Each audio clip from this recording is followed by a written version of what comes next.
તારો પ્રચાર કરીશ.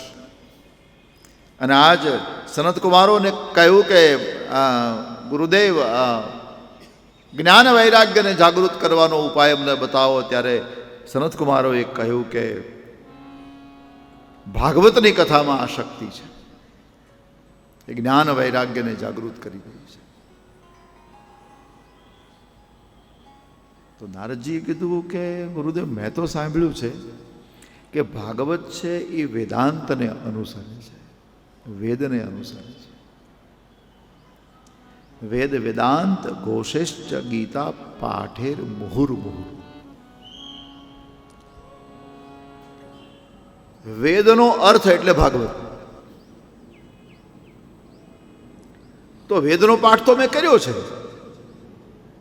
તો એનાથી તો કાંઈ બહુ ફરક જ્ઞાન વૈરાગ્યમાં પડ્યો નહીં.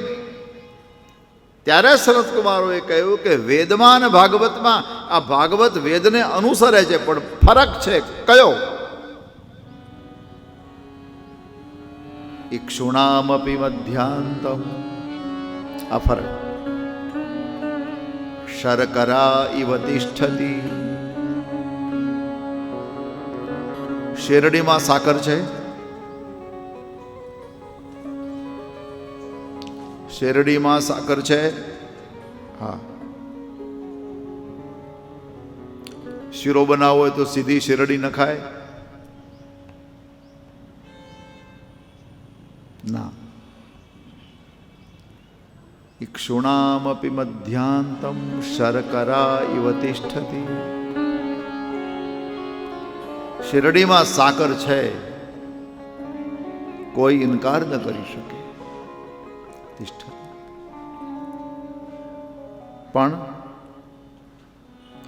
પૃથગ ભૂતા ચસામિષ્ટા તથા ભાગવતી કથા, એને જુદી પાડવી પડે. છાશમાં માખણ છે,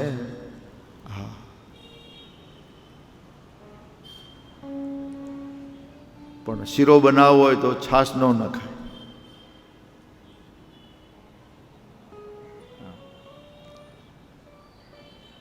એમાંથી ઘીને અલગ કાઢવું પડે. એવી રીતે વેદને જ અનુસરે છે, વેદાંતનો જ અર્થ છે, વેદના જ અર્થો ભાગવતમાં છે. પણ ફરક એટલો કે એનો રસ કાઢવામાં આવ્યો છે અને એની પ્રોસેસ કરીને આ સાકર તૈયાર કરી છે. શર્કરા ઇવ તિષ્ઠતિ. સાકર અને પેલું છાશનું ઘી, આ બે વસ્તુ બહેનોના હાથમાં આવી જાય ને, ન જાણે શું શું બનાવે. એવી રીતે પંચભૂતમાંથી બ્રહ્મા શું શું બનાવે તમે જોવો તો ખરા. હા, હાથી ઘોડાય બનાવે ને, કીડા મકોડાય બનાવે ને, હા, કેવા કેવા વિચિત્ર પ્રાણીઓ બનાવે. તમારા આફ્રિકામાં હિપોસ કેવા મોટા મોટા બનાવ્યા. હા, હું પેલા તમારા મીઠા મેરામણમાં જોવા ગયો હતો. લેક બગોરિયા શું કહેવાય, મીઠો મીઠો દરિયો છે તે. હા, આમ તો તળાવ છે, લેક છે, પણ બહુ મોટું તળાવ. અને એમાં પેલા હરે મોટા મોટા હિપોસ. આમ જોવા ગયા એક ભાઈ મને એમ કહેતો હતો, મને કે આ હિપોપોટેમસ બનાવવાની આઈડિયા બ્રહ્માજીને કોણે આપી હશે? કેવું વિચિત્ર પ્રાણી બનાવ્યું.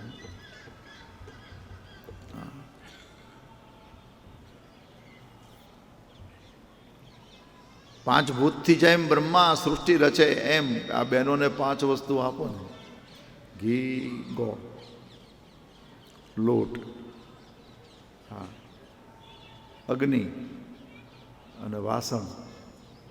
પછી એમાંથી ન જાણે શું શું બનાવે બહેનો. સુખડી એ બનાવે, શીરો એ બનાવે, હા, કેટલી વાનગી બને. લાડુ એમાંથી જ બને લ્યો.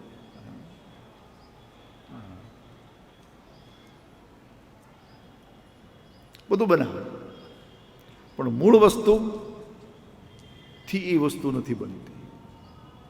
શેરડીથી આ તમે શીરો નહીં બનાવી શકો, છાશથી શીરો નહીં, એને અલગ કરવું પડે. એમ ભગવાન વેદવ્યાસે આ બધું અલગ કાઢ્યું છે અને આપણા માટે તૈયાર કર્યું છે. એ આ ભાગવતની કથા છે.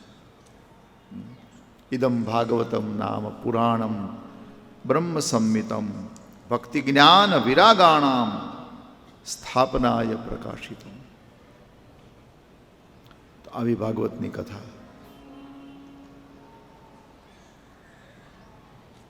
પાપમાંથી માનવને મુક્ત કરનારી છે. એક બહુ મોટું આશ્વાસન આપવા માટે એણે ધુંધુલી, આત્મદેવ, ગોકર્ણ અને ધંધુકારી આ 4 પાત્રોને લઈને એક કથા કરી.